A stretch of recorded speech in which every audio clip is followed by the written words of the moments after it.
43rd U.S. President George Bush, a Republican, congratulated President-elect Joe Biden for his victory. George W. Bush, presidential center, posted an optimistic message on Twitter in which Bush praised Biden and wished him success.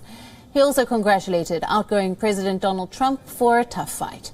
He pointed out that Trump has the right to request recounts and pursue legal challenges, but the American people have confidence that the election was fair. In 2000, Republican George Bush was leading in Florida by 500 votes. The matter was settled in a court which rejected a recount and announced the decision in favor of Bush. He has largely stayed out of politics since leaving office in 2009.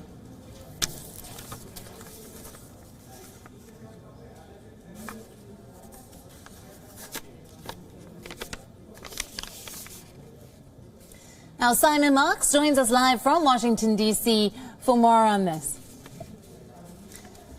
Good evening to you, Simon. Thank you for being with us. Now, Joe Biden has given a speech, not, of course, his official acceptance speech, but a speech calling for unity of all Americans.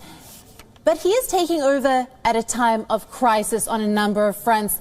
Let's start with the economic crisis that he takes over.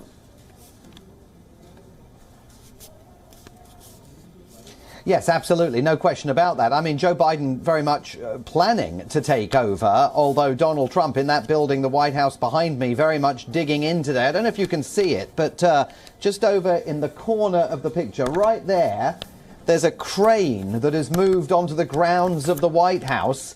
I'm not sure if it's on the grounds or just outside it to do some kind of building and construction work that is creating all sorts of metaphors about whether the crane has arrived to remove the president from the building. Of course, it's not going to do that, but Joe Biden really trying to demonstrate through his actions over the next few hours that he is preparing to govern and preparing to deal with that economic issue as quickly as possible. He has long argued you cannot possibly restore the U.S. economy to prosperity unless you find a way of controlling the spread of COVID-19. So at the moment, he's talking to potential members of his COVID-19 advisory task force, and we think that they will be publicly unveiled today, and they may include a son of Indian parents, Dr. Vivek Murthy, who is a former Surgeon General and is expected to head Joe Biden's coronavirus task force team,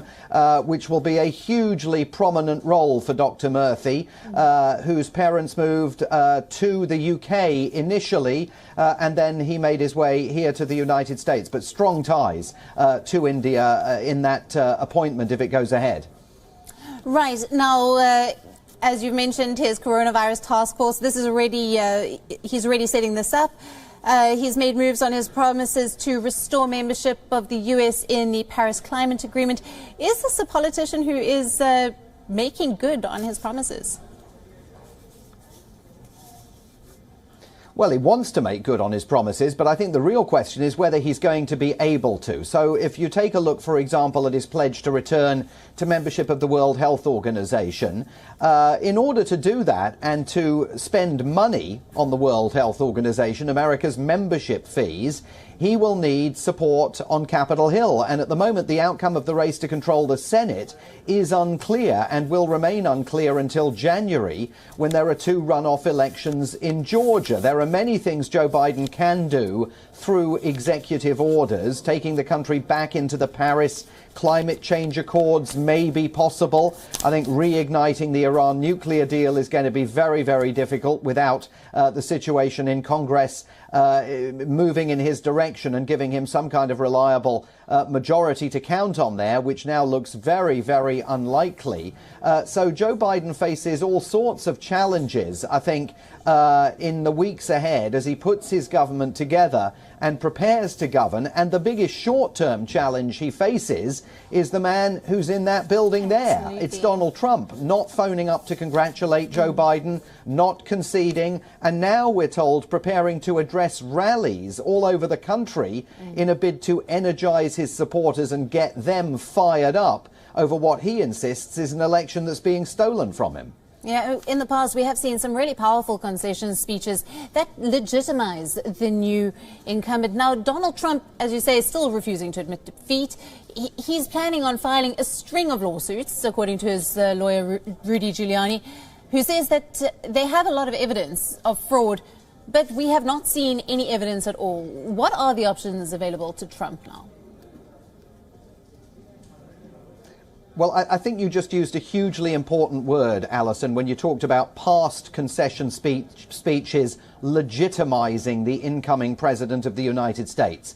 Donald Trump clearly has no intention of legitimizing Joe Biden. Indeed, you could argue that for months he's been laying the groundwork to ensure that if he lost this election, he would then tell his supporters that his successor was illegitimately occupying the White House. And that certainly seems to be the path President Trump is on, even if he has no luck in the courts. Now, the campaign is going back into court today in a whole variety of states. They insist that they have affidavits proving that votes were illegally cast. The president is reportedly preparing to tell supporters to go to rallies and read out the obituaries of people from newspapers who, according to the Trump campaign, were able to cast votes in the election even though they are deceased.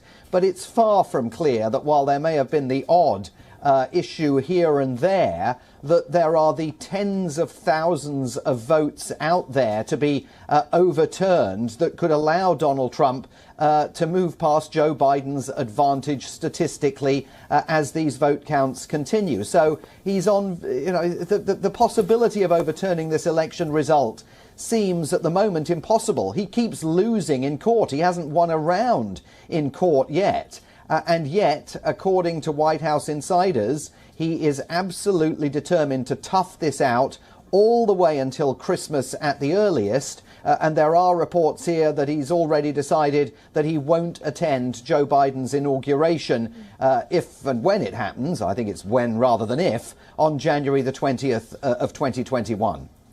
Right. Simon, thank you very much for bringing us all the latest out of Washington.